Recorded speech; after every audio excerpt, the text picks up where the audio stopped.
Bien, estamos en Lo Dicho ahora con Óscar Basurco para conversar sobre la pequeña y mediana empresa. Óscar, gracias por acompañarnos. Al contrario, Alfonso, muchas gracias por invitarme. Encantado de estar acá y a través tuyo con tu audiencia, ¿no? A ver, el nombre a veces puede ser no claro. Lo he explicado en la introducción. CPFODES, Centro Peruano, De ya me fomento. quedé, Fomento y De Desarrollo. fomento y desarrollo de la micro y pequeña empresa, de las Bueno, pymes. pero finalmente termina siendo lo de menos porque tienes 30 años en esta actividad. Exactamente. Empezamos en septiembre-octubre de 1994 y ahora en estas fechas estamos ya cumpliendo 30 años de actividad. Pero el nombre sí tiene que ver mucho con el tema, pues es un mal nombre. Era un nombre ONGeril en ese entonces, en el 94 las ONGs estaban de punta, ahora hay que controlarlas.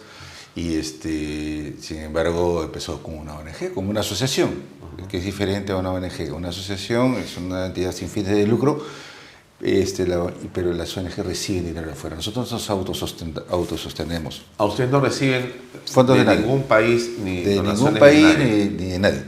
O sea, es Todo- una asociación civil. Somos una asociación civil. Y eso permite que ustedes puedan trabajar con las pymes. ¿En qué sentido? ¿Qué es lo que hacen con una pequeña y mediana empresa? ¿Por qué los buscarían?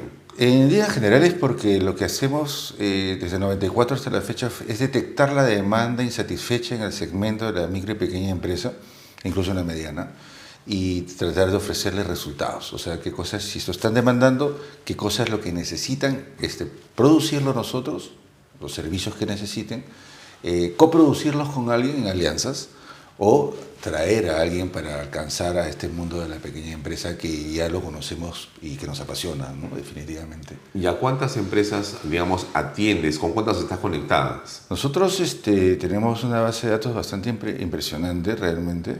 El número es fantástico, pero te hago un ratio. Nosotros constituimos, o sea, damos a luz, para ponernos la chapa que ya nos han puesto de parteros empresariales, a cerca de 1.200 empresas mensuales.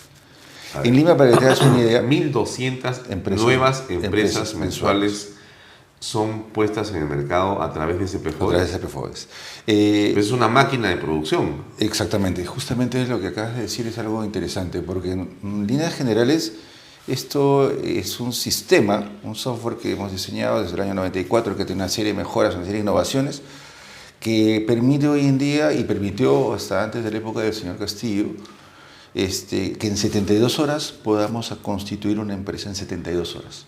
Después de la pandemia y después del tema del home office y después del Castillo, se relajó un poco registros públicos, se está demorando unos días más en calificar, con lo cual me está llevando a un tema de 5 días, pero antes lo hicimos en 72 horas.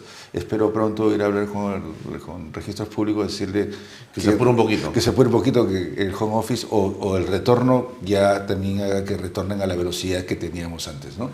Y ya no depende de nosotros. ¿Qué es lo que hicimos? Fue generar un software y generar un modelo T. Un proceso de constitución de empresas es desde una búsqueda de reserva, confeccionar una minuta que hacen los abogados, pasar a notaría, pasar a registros públicos, SUNAT, y abrir la planilla. Esas son Ya, las pero cosas me que hablas de un proceso larguísimo que normalmente dura meses Bueno, sí, y además y es cuesta. costosísimo. Es costo, tienes muchos costos, tienes muchos actores. Lo que nosotros hemos hecho, y acá hay varias alternativas que el Estado y los privados han tratado de enfrentar este problema. Ahí se crearon los MAP, por decirte, ¿no? En un solo lugar, pongo al banco, pongo registros, pongo notarios, pongo abogados. Explica qué es un mapa, la gente quizá no Es conoce un el módulo de término. atención ciudadana. Ajá. Módulo de atención Eso ciudadana. salió en la época de Pedro Pablo Kuczynski. Pero antes de Pedro Antes de Pedro Pablo, sí, al sí. final de Humala. Sí, antes de Pedro Pablo Kuczynski, al final de Humala, y creo que antes hubo también las famosas ventanillas únicas. En realidad lo que van haciendo en el Estado es ir cambiándole el nombre a las cosas. Pero el concepto de cómo enfrento este proceso tan largo que acabas de identificar y costoso es que pongo a todos en un solo lugar, y creo que el concepto de ventanilla única, están todos juntos, no te funciona porque tengo que pasar de sitio en sitio y son los tiempos. Lo que nosotros hacemos es poner todo en un solo lugar, ahora en la nube, y me das la información, y la información es procesada. Esta procesada pasa a notaría, registros, a SUNAT, y trabajamos y abrimos la parte laboral, o sea, la planilla de los trabajadores. Entonces el concepto de formalización, que no es una matiz no es blanco o negro, sino una serie de matices de gris, formalización jurídica, tributaria, laboral, previsional, hasta tecnológica, se puede condensar en un solo acto, con tus solos datos que me estás dando, y nosotros nos encargamos a través de este proceso de ensamblaje, con estas vinculaciones con los actores que tienen que ver con este proceso, generarlo en 72 horas, que ahora estamos haciendo en 5 días y aspiramos a retornar a 72 horas. Realmente 72 horas es una obsesión ya, bajarlo ya no tiene mucho sentido el tiempo, podríamos bajarse, pero en realidad ya es poco, ya es nada. Estábamos a niveles insospechados, porque en realidad constituir una empresa en 72 horas dejaba al país muy bien. Pero en el GEM, Global Entrepreneur Monitor, nunca nos pusieron en la foto. Porque claro, entrevistaban algunos estudios y los estudios decían pues demora tanto, pero nunca entrevistaron a CPFOES que hacía 1000 empresas, 1500 empresas, 1200 empresas y en 72 horas. Porque eso hubiera puesto los ratios muy en alto al país. Sin embargo, a veces como estamos soslayados, como somos privados, no nos han ubicado y no se han medido. Si se hubieran medido los ratios de constitución, en los rangos de competitividad hubiéramos estado muy altos. Bueno, pero entonces tu conocimiento de la pequeña y mediana empresa es muy grande, tu experiencia, el poder, digamos, para comenzar, ¿no? ¿Cuál es el sector de la economía en el que tú ves que hay mayor incidencia en la puesta en marcha de empresas, pequeñas y medianas empresas? El emprendedor, que creo que es un nombre que la gente socialmente responsable o que en algún momento en nuestra juventud somos algo sociales y queremos cambiar el mundo, nos sonaba a decir el empresario es un poco, nos sonaba a riqueza igual robo, ¿no? Y en realidad, y creo que por eso es que se configura el concepto de emprendedor. Ajá. Que en realidad, llamémoslo emprendedor, finalmente es un empresario. Están haciendo una empresa. Y esta empresa, camuflada con el nombre emprendedor para sentirnos bien y decir que no estamos generando mucha empresarialidad. Entonces, yo lo dividiría en dos partes, ¿no? En la empleabilidad, que es la gente que busca trabajo, y en la empresarialidad, que es la capacidad de generar una empresa por tus propios medios, generar tus propios recursos. Entonces, vámonos por el camino de la empresarialidad. Esta empresarialidad, llámala emprendimiento, llámala como quieras, es la posibilidad que tiene toda la gente de generar su propia fuente de ingresos. Y ahí es diverso, es absolutamente diverso. Nosotros tenemos una base de datos impresionante. Si sacas un ratio de 1200 empresas mensuales en 30 años, es altísimo. Y es más, estamos geolocalizadas y la data que tenemos es impresionante. Porque podemos hacer una minería de datos. Claro, hay una data fantástica, ¿no? Fantástica. Puedes ahí bucear y encontrar cosas y datos muy, muy potentes de lo que has hecho tú. Pero, por ejemplo, pues, ¿no? Lima es provincias. ¿Qué provincias? ¿Y qué actividad? ¿Son empresas familiares? ¿Son unipersonales? ¿Estás hablando de servicios, de productos? ¿Qué es lo que tú ves más? En realidad, por eso a eso iba. Haces una línea y sale 0.5% servicios, bodegas, restaurantes, gente que hace televisión, gente que hace estudios de abogados. Es todo. O sea, cuando todo el mundo me dice de tu data, que es importante, danos información, yo digo, pucha, te va a salir 0.0000. O sea, sale un mix gigantesco porque hay de todo. Ahora, recuerda por qué hay de todo. Porque finalmente nosotros cuando constituimos una empresa, Alfonso y Oscar van a constituir una empresa, vas a hacer tu DNI, vas a decirme si eres casado, soltero, viudo o divorciado, si aportas en bienes, aportas en efectivo. Con esa data comienza a juntarse y se confecciona. ¿A qué nos vamos a dedicar? Nos vamos a dedicar a fabricar vasos de plástico y con esa data se va a confeccionar la minuta. Y no la confecciona el ser humano, la confecciona el software. El software lo confecciona y lo lanza. Nosotros no tenemos limitaciones para ese tema, a diferencia de la competencia. La competencia solamente necesito una actividad, necesito solamente un gerente, un subgerente. No, tú dime cómo la quieres, o sea, y nosotros te la hacemos. Nuestro software está en capacidad de hacer lo que el cliente pida y lo que el cliente sea asesorado por nosotros, lo que necesite a partir de su idea de negocio. Entonces, por eso es la versatilidad. Con esa versatilidad tú puedes recoger los datos que quieras. Porque como esos datos es data que ingresa a un software, esa data queda. Esa data es verificada con registros públicos, verificada con centrales de riesgo, con RENIEC, con todo. Entonces comienzas a correr y eso corre a velocidad. Lo que hemos hecho es un modelo T, es un modelo, el Ford T. Así que lo que hizo Ford y que cambió del caballo al carro, nosotros lo que hemos hecho es decir, bueno, si es casi a una minuta, una por una, la vamos a hacer en una fábrica de ensamblaje. Y esa fábrica de ensamblaje se llama Rapiempresa. Ahí sí es buen nombre. Pero el nombre original de la organización era malísimo, porque es muy largo, tiajeril. Hoy día sí tenemos más marqueteros y se llama Rapiempresa. Rapiempresa. Rapiempresa. ¿Y qué hace Rapiempresa? Es el producto... Ese producto es el nombre. A través del cual yo registro y se produce y se inicia este proceso veloz online. Online. Entiendo. Ahora online. En un momento determinado teníamos 14 puntos de atención en distritos de Lima, desconcentrados en Lima. Estábamos en San Isidro, en la oficina principal, y abrimos a 14 puntos. Antes de la pandemia hicimos todo un trabajo de desarrollo tecnológico y dijimos hay que subirlo a la nube. La gente no lo recibió bien. La gente quería ir al punto porque querían tocarte.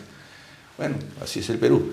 Pero vino la pandemia y Dios nos ayudó porque ya estábamos preparados. Al día siguiente de que cerraron el país, nosotros estábamos trabajando. Al día siguiente. Y estábamos listos y conectados para hacer el soporte y la oreja de la pequeña empresa. De hecho, no constituían las primeras semanas ni los primeros meses, pero no nos importaba, seguíamos siendo el gran soporte y la gran oreja de la pequeña empresa. Esto sirvió mucho, ¿por qué? Porque finalmente ayudamos a muchas personas. Y en realidad porque la visión que tenemos nosotros es de asesorar gratuitamente, que es una ventaja absoluta. Tú dirás, están locos, ¿cómo no vas a cobrar la asesoría? La asesoría es importante porque en la asesoría conocemos al cliente, en la asesoría entendemos al cliente y le damos el formato jurídico que necesite. De hecho lo hace el software, pero hay un humano detrás de ese tema. Puede haber inteligencia artificial que lo usamos, pero finalmente hay un humano que habla con Alfonso y le entiende a Alfonso, va a su corazón de Alfonso y dice, por acá te tengo que ayudar.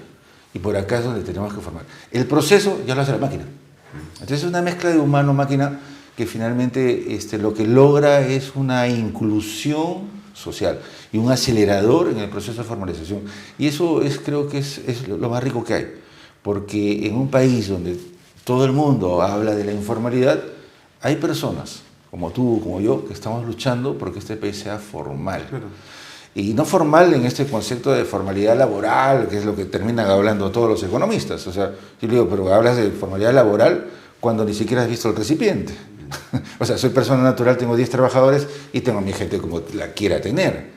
Y hay el concepto de persona natural con un negocio frente a persona jurídica, esa parte no la conocen. Entonces, cuando nosotros salimos a hablar, a capacitar, a dar charlas gratuitamente, y cuando asesoramos gratuitamente, lo que hacemos es entender a la población, qué es lo que está buscando, qué es lo que necesita, y ahí es donde se logra este match con la gente, que es impresionante realmente, porque cuando yo le digo a mis chicos, formalizar, vas a entrar conmigo a formalizar, prepárate como vender ataúdes. En un país es informal, o sea, decirle a alguien matemáticamente que tienes que ir a la formalidad es un trabajo arduo y de locos, pero somos locos, somos psiquiátricos, como lo decíamos ayer en el evento. Porque el Estado en realidad es, según lo que vemos todos los que hacemos pequeña empresa, es el gran desalentador de la formalidad, ¿no? El proceso, el costo, la injusticia en la forma en que te tratan, cero servicios, en realidad es un obstáculo. Buenísimo. Pero tú, ¿cómo es que logras pasar sobre eso? Logramos pasar sobre eso. Tu apreciación es bien puntual y muy inteligente. Mira, tú dices, el Estado es absurdo, ¿no? Entonces el Estado trata al ciudadano como un ciudadano contribuyente. Fíjate esto. Y no trata al ciudadano como ciudadano cliente. Entonces, a partir de esa lógica, tú tienes un Estado elefantiásico, absurdo, lento, no le importa nada, lo ve como un contribuyente, no lo ve como cliente, entonces es un Estado que no atiende bien. El privado, cuando se da cuenta de algo, lo que hace es, lo tratas como cliente. Entonces tú ves a una persona y lo vas a tratar con cariño, le vas a dar todo lo que puedes y vas a tener una visión.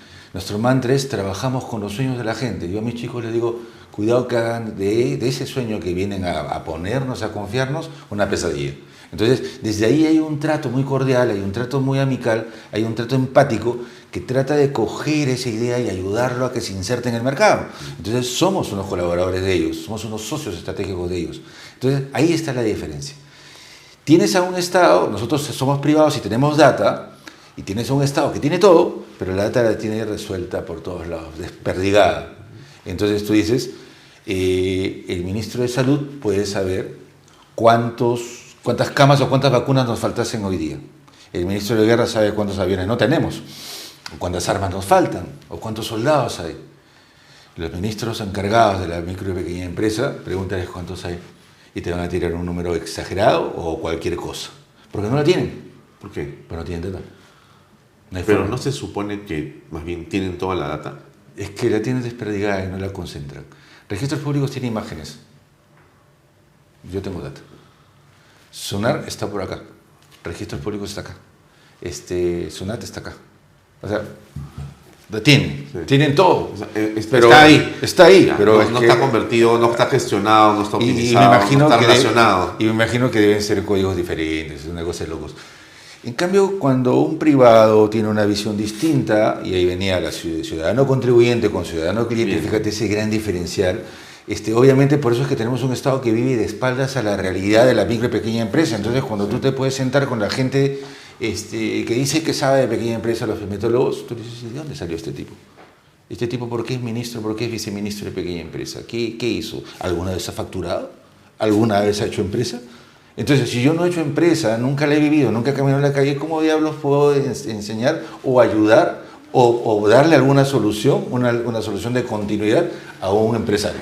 Me viene a la mente muchas personas que en el Perú se han autodenominado gurús de la pero por formalización supuesto. o de la informalidad, Pero por supuesto. cuando en el fondo no saben nada. No, Sí. porque aquí en 10 minutos nos has desasnado a todos. Ahora, ¿es costoso el proceso para una micro y pequeña empresa convertirse en formal y llevar ese sueño a la realidad? No, no es costoso. Trabajamos una tarifa social y mira que otra vez con tu pregunta tan inteligente, de poner el Estado al frente. Nosotros en el año 1994 dijimos el costo de la formalización debe ser 380 soles, de acuerdo a una estructura de costos, 300, incluido notario, incluido todo. El Estado, o sea, pasas por notario, acá está hasta el notario, abogado, notario, todo, de ahí pasas a registros públicos, ¿correcto? Cuando llegas a registros públicos, 380 soles en septiembre del 94 era lo que correspondía. Hoy día estamos en 600 soles.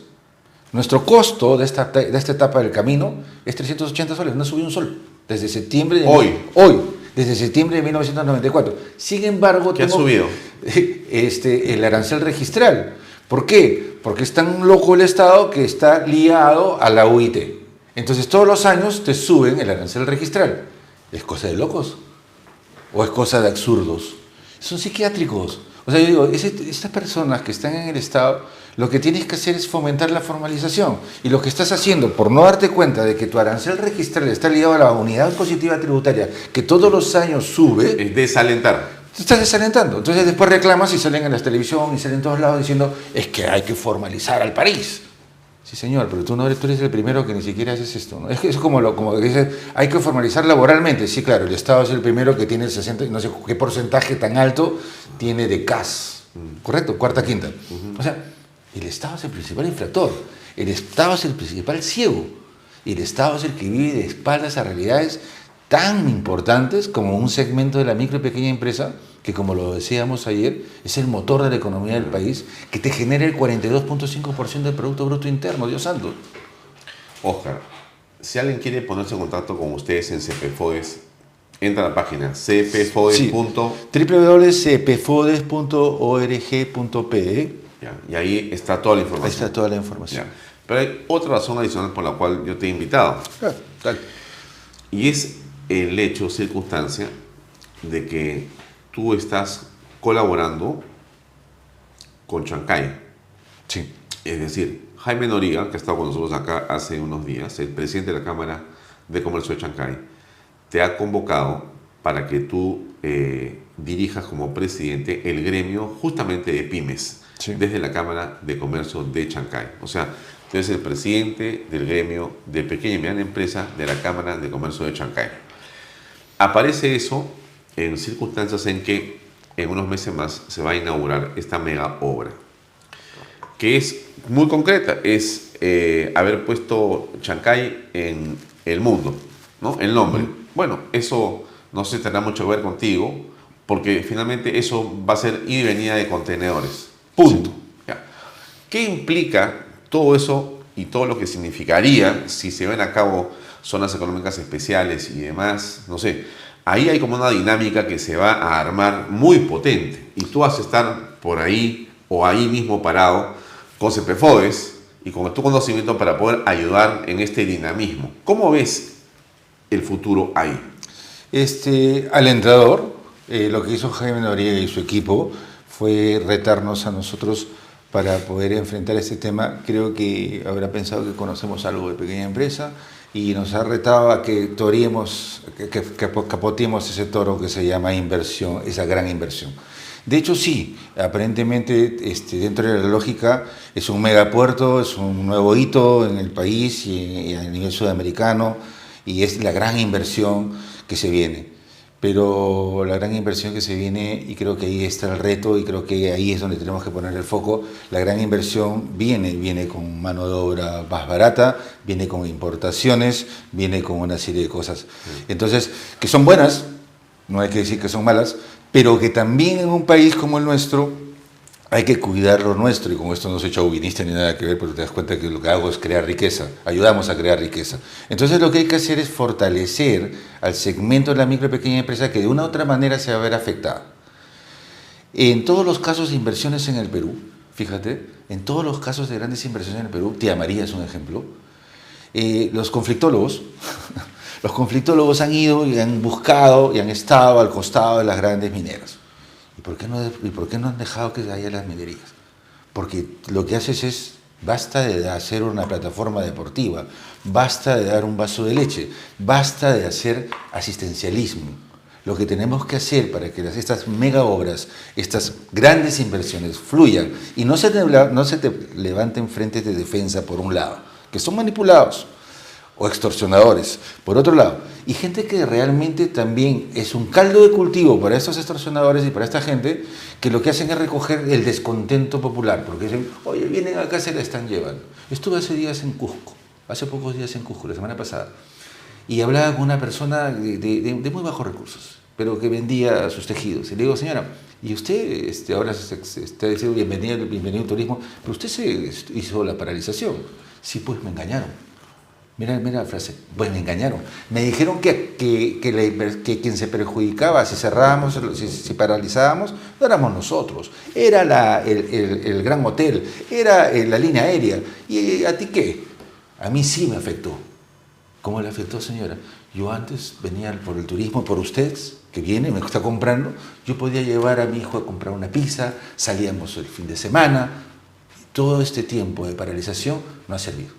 Entonces, ese concepto, esa problemática y esa fácil manipulación a la población, que es emprendedora, pues la señora era una emprendedora, vendía el turismo, finalmente se ve afectada porque no hay una visión distinta de las cosas. Y ahí creo que en Chancay tenemos un reto muy importante de no ir a hacer plataformas deportivas, de no ir a hacer ese tema, de ir a hacer, comillas, política a través de la empresarialidad. Generemos fuentes de ingreso, generemos riqueza, para que se encadene de una u otra manera y estén preparados esta población, y como lo dijo el alcalde el día de ayer, el chancayano crezca y tráiganme conocimiento acá. CEPEFODES está dispuesto a dar charlas donde quieras, como quieran y cuando quieran. Esa es una línea de acción: conocimiento gratuito, asesoría gratuita, el sistema de formación puesto en marcha para que este asunto camine, pero no quedarnos solamente ahí. Hay muchas cosas más que hay que articular y hay mucho conocimiento más que dar y hay mucho servicio de desarrollo empresarial que hay que colocar en Chancay, que aparentemente dirás está distante de la gran inversión, pero que necesariamente tienes que encadenar, porque no puede haber inversión gigante y la gente estar de lado. Ahí quebramos el país. Ahí, como decía Chung en el libro Chung, en la última, el país se puede teñir de rojo carmesí. Muy bien. Oye, muy interesante todo. Nos queda, en realidad, mucho más por conversar. Claro. Así que, Óscar, te estaremos convocando todo el tiempo que sea posible, que tu tiempo lo permita, para que nos sigas contando cómo has logrado y cómo, digamos, mides la temperatura en el ánimo de los peruanos, porque el emprendedor es básicamente una persona llena de ilusión. Tú lo has dicho muy claro, ¿no? que el sueño no se convierta Una en pesadilla. una pesadilla. Y esa frase es la que todos tenemos en la cabeza, porque todos soñamos y por eso emprendemos, ¿no? Por Es un supuesto. país de soñadores, Sí. ¿no? Pero de soñadores que llevan casi todo a la realidad, porque es un país donde la gente hace cosas, genera valor, justamente porque el Estado no lo permite, al margen del Estado, informalmente, Al margen del Estado lo van a hacer, ¿no? Pero lo hacen. porque tiene que vivir. Claro, ¿no? Y no está dispuesto a que nadie le diga cómo. Así Él es. mismo crea riqueza y valor. Fantástico Sí. lo que haces, te felicito. Y estaremos en contacto para seguir hablando de estos temas. Muchas gracias. No, gracias a ti, Alfonso, y hagamos que las cosas sucedan. Gracias. Gracias. Amigos, seguimos con el programa.